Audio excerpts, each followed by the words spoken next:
Do you want to win in the Moonrise meta, but don't just want to slap a big guy down and hope that they can't get over it? Well then do I have the answer for you. Today we'll be taking a look at Morphrost. Quick disclaimer before we start, I did not make the list. This is actually Bean Soldier's list from the last PNM, but I did think that it would be fun to cover it today, so without further ado, let's get into it. To start off the deck, we have 3 copies of Morphrost Lichen form.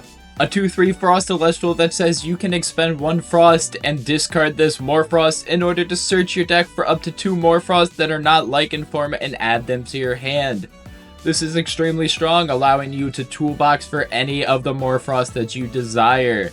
You almost always want to see Morphrost Lichen form in your opening hand. Next, we have probably the strongest card in the deck with 2 copies of Morphrost Scorpio form. This is a 2/2 Frost Celestial that says when you cast this Morphrost, you can discard a Morphrost in order to target an opponent's Celestial and set its base defense to 0 until the end phase. During this turn's end phase, you can expend 2 in order to destroy that Elestral. This is extremely strong for multiple reasons. 1, you have cards that you want to discard in the Morphrost deck, so this will allow you to do so. 2, setting any Elestral's base stat to 0 is extremely strong and will allow you to walk over them. And if you can't just walk over them, the 3rd reason, you can always just wait till the end phase and then just expend 2 to act as an oddly colored Earthquake and just destroy it anyways.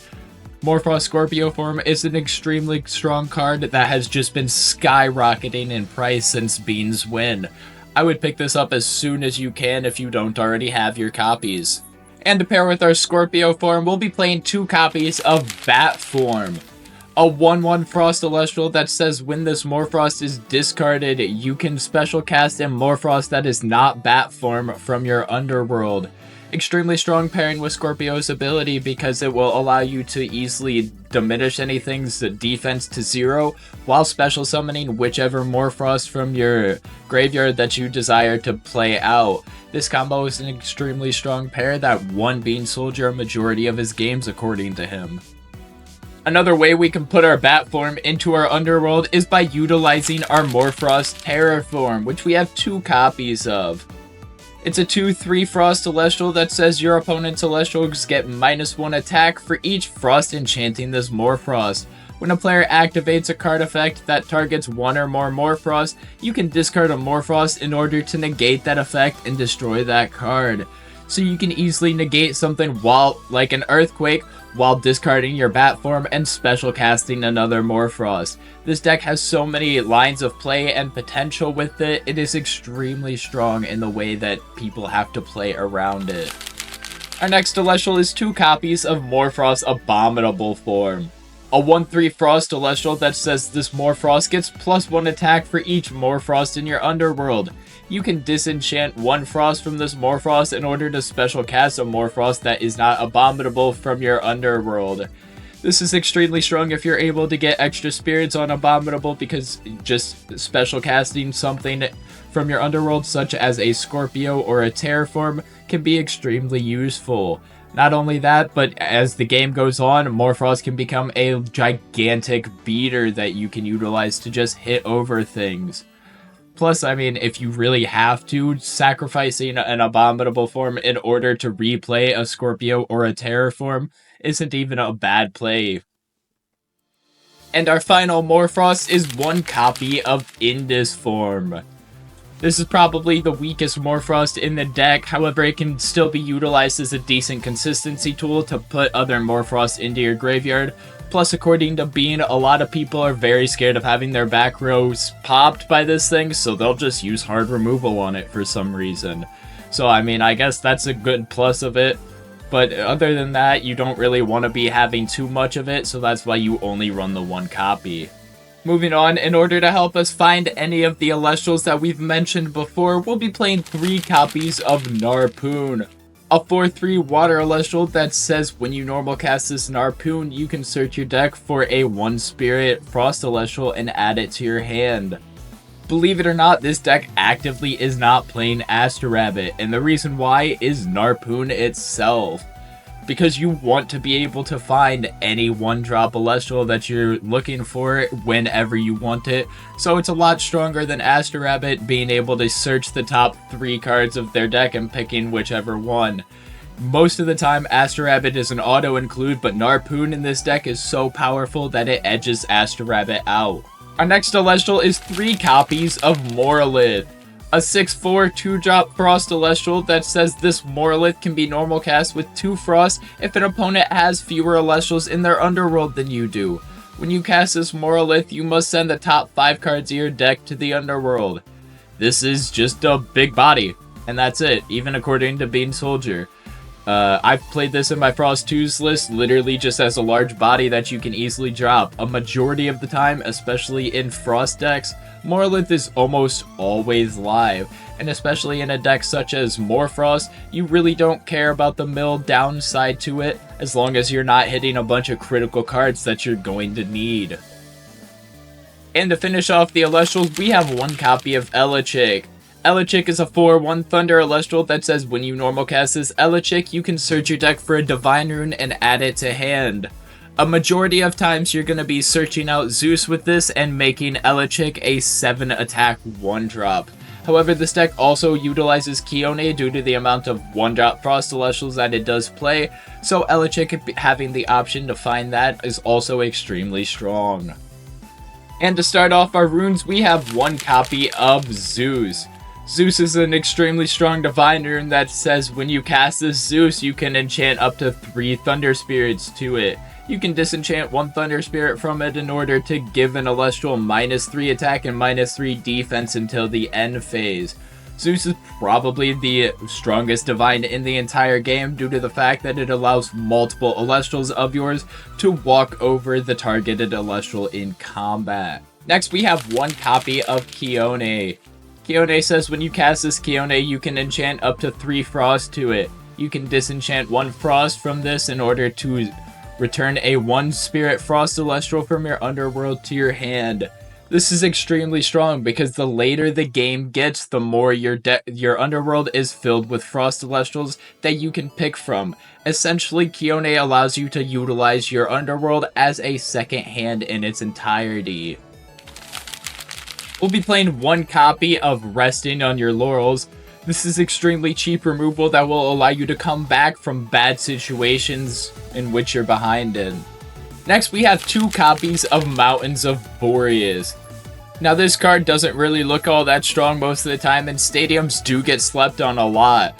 But with this meta and playing the numbers big guy game, this is extremely strong, and I watched this single-handedly win Bean Soldier his finals game in the PNM due to the fact that he had a Morolith in which his opponent's Lyca Void was unable to get over because of the Mountains of Boreas. We've got 3 copies of Ambrosia because healing is extremely strong in this game since everything takes your life to play, so it's always included in the decks. Moving on to the counter runes, we have 3 copies of Gorgon's Gaze to say no to anything an opposing Celestial might want to do. And we're playing 3 copies of Poison Tipped Arrow for the hard removal aspect of it, and to occasionally save our Celestials with the -2 attack. We've got 3 copies of Shield of Achilles to bounce anything that's not named Pharaoh Geist back to the opponent's hand. 2 copies of Tsunami to blank an entire battle phase unless they're water enchanted. And we're playing 2 copies of Altar of Stars in order to protect our Elestrals and chains possibly water enchanted Elestrals, or also do some spirit moving shenanigans in order to special summon stuff out. Moving on to the Spirit deck, we've got 3 copies of Leviathan for our Narpoons, Tsunamis, and what's in the sideboard. Got 3 copies of Zaptor for our Elechick and our Zeus, and then we've got 14 Flurmine for the rest of the deck. Moving on to our sideboard, we have 3 copies of Eddie. Eddie is a 4/1 that says when you cast this Eddie, you can change the position of an Elestral. When you cast a Rock in a Hard Place, you can special ascend this Eddie to Kerberos from hand or deck. This deck plays Kerberos nowhere, so the only part that it cares about is the fact of changing position.